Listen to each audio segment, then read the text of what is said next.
आशा करता हूँ आप अपने परिवार के साथ अपने घर पर कुशल पूर्वक होंगे। बच्चों, नई साल के आपको बहुत बहुत शुभकामनाएं। आपका नया साल बहुत हंसी खुशी बीते, आपकी सभी मनोकामना पूर्ण हो। बच्चों, आज हम बात करते हैं वर्कशीट नंबर 74, कक्षा 9 की वर्कशीट है बच्चों, ये हिंदी की। और आज दिनांक 18 जनवरी 2021।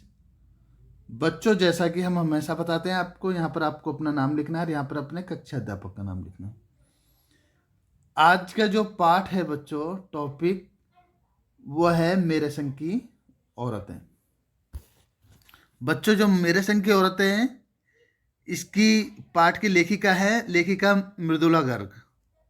इनके बारे में लेखिका मृदुला गर्ग जी हैं। ये जो छाया चित्र में जो आपको नजर आ रहा है, बच्चों आपको पता होना चाहिए लेखिका मृदुला गर्ग का जन्म 25 अक्टूबर 1938 ईस्वी में कब हुआ है बच्चों? 25 अक्टूबर 1938 ईस्वी में कलकत्ता में हुआ है। हिंदी की सबसे लोकप्रिय लेखिकाओं में से एक हैं ये। हिंदी के बारे में बहुत जानकारी रखती हैं। उपन्यास, हिंदी कहानी संग्रह, नाटक, निबंध संग्रह सब मिलकर कम से कम कितने किए इन्होंने? 20। कितने किए हैं बच्चों? 20 से अधिक पुस्तकों की इन्होंने रचना की है। इन्होंने 1960 में अर्थशास्त्र से एमए की है, एमए की उपाधि प्राप्त की है। 3 साल तक दिल्ली में विश्वविद्यालय में इन्होंने अध्यापन का कार्य किया, अर्थात दिल्ली में इन्होंने बच्चों को शिक्षा दी। चलिए और बढ़ते हैं आगे की ओर। बच्चों, जो लेखिका है मृदुला गर्ग, उनके उपन्यास के बारे में कहा जाता है कि उनके उपन्यासों को अपने कथानक की विविधता और नएपन के कारण समालोचकों की बड़ी स्वीकृति और सराहना मिली है। इनके उपन्यास और कहानियों में अनेक हिंदी भाषाओं का जर्मन, चेक, जापानी और अंग्रेजी में अनुवाद हुआ है। वे स्तंभकार रही हैं, पर्यावरण के प्रति सजगता प्राप्त करती रही हैं। ये महिला तथा बच्चों के हित में समाज सेवा करती रही हैं। ये इनका उपन्यास चितकोबरा, कौन सा? चितकोबरा, जो है वो नारी पुरुषों के संबंध के बारे में समांतर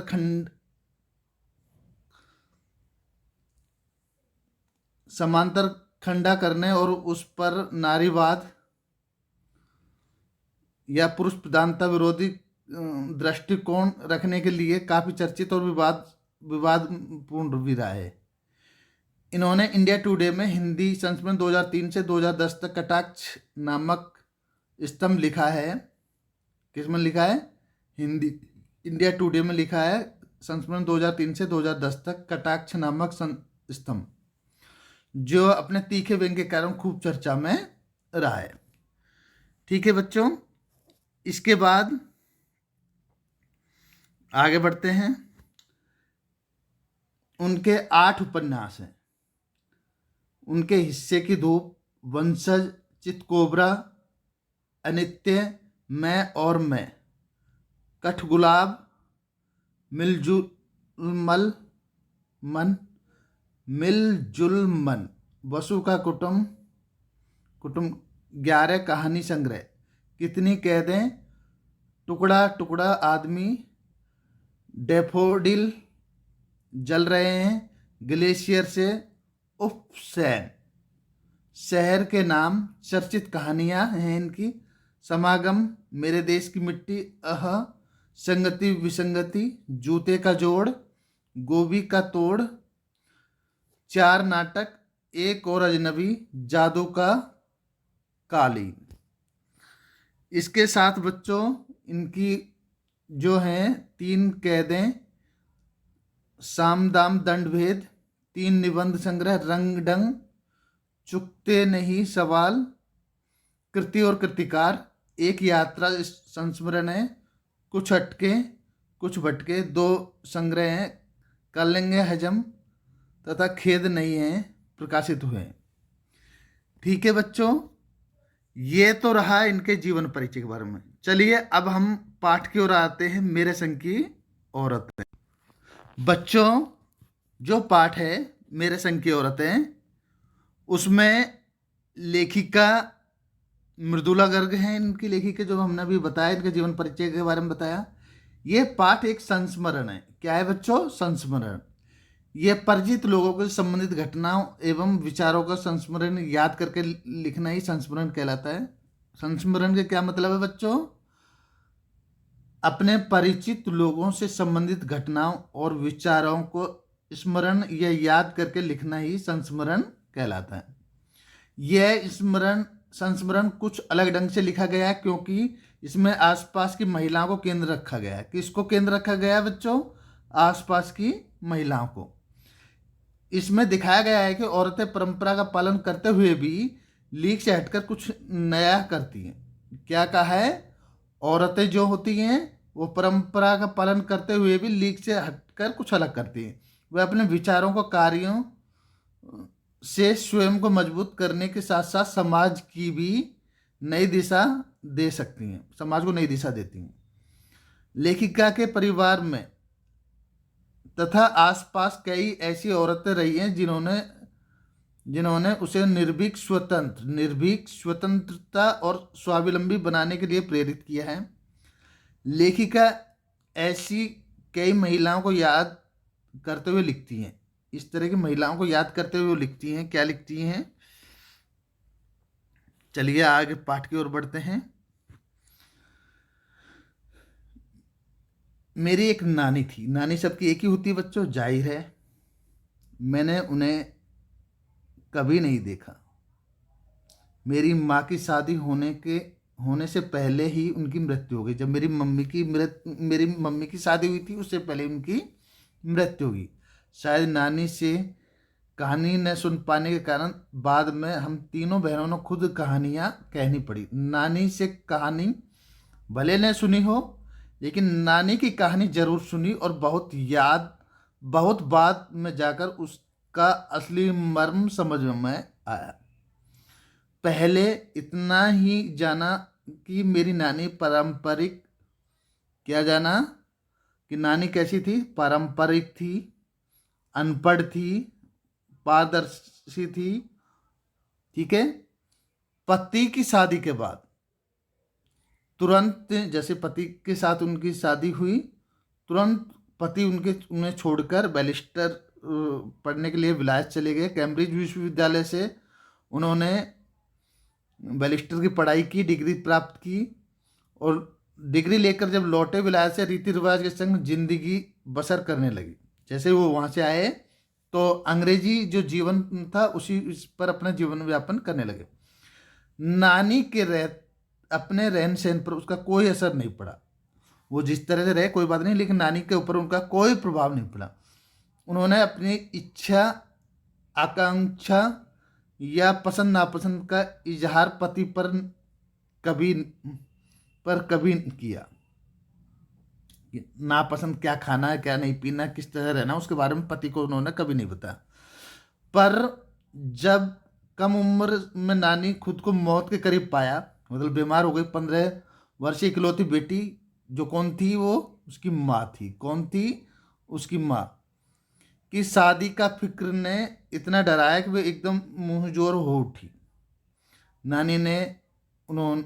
नानी से उन्होंने कहा कि वे पर्दे का लिहाज छोड़कर उनके दोस्त स्वतंत्रता सेनानी प्यारेलाल शर्मा जी से मिलना चाहती है। सब दंग रह गए। जिस पर्दानशी औरत ने पराये मर्द से क्या खुद अपने मर्द से मुंह खोलकर बात नहीं की, उसका आखिरी वक्त में अपनी अजनबी से बात कहना सकती है। पर नाना ने वक्त की कमी और मौके की नजाकत की लाज रखी। सवाल जवाब में वक्त बर्बाद करने के बजाय फौरन जाकर दोस्त को लेवा लाए और बीवी के हुजूर में पेश कर दिया।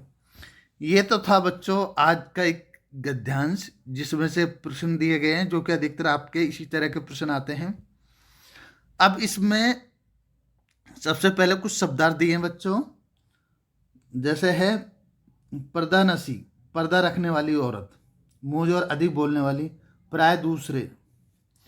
ठीक है बच्चे, प्राय मर्द कहते हैं ना, ऐसे दूसरा मर्द, इसी तरह के शब्द इसमें कुछ दिए गए हैं। चलिए अब हम चलते हैं, यहाँ यहाँ पर लेखिका ने किसका वर्णन किया है। तो बच्चों यहाँ पर जो ये पाठ है इसमें लेखिका ने अधिकतर जो वर्णन किया है अपनी नानी के बारे में वर्णन किया है। किसके बारे में वर्णन किया है? अपनी नानी के बारे में। चलिए ठीक है। दूसरा और उन्होंने बताया जो इसमें दूसरी अपने आसपास की महिलाएं उसके बारे में वर्णन किया है। दूसरा है नानाजी विलायती जिंदगी क्यों पसंद करते थे। कैम्ब्रिज विश्वविद्यालय, क्योंकि वो नानाजी जो थे कैम्ब्रिज विश्वविद्यालय से बैरिस्टर की डिग्री करके लौटे, तो उन्होंने अपने आप को विलायती रीति रिवाज में ढाल लिया, अपनी ज़िंदगी को ढाल लिया, इसलिए वो विलायती ज़िंदगी में जीना चाहते थे। तीसरा प्रश्न, नानी स्वतंत्रता सेनानी प्यारेलाल शर्मा से क्यों मिलना चाहती थी। क्योंकि रहन सहन बहुत, उनकी जो नानी थी वह बहुत बीमार रहती थी। अपनी बेटी की शादी के लिए वो स्वतंत्रता सेनानी प्यारेलाल जी से अपनी तरह का लड़का ढूंढने के लिए उनसे मिलना चाहती थी।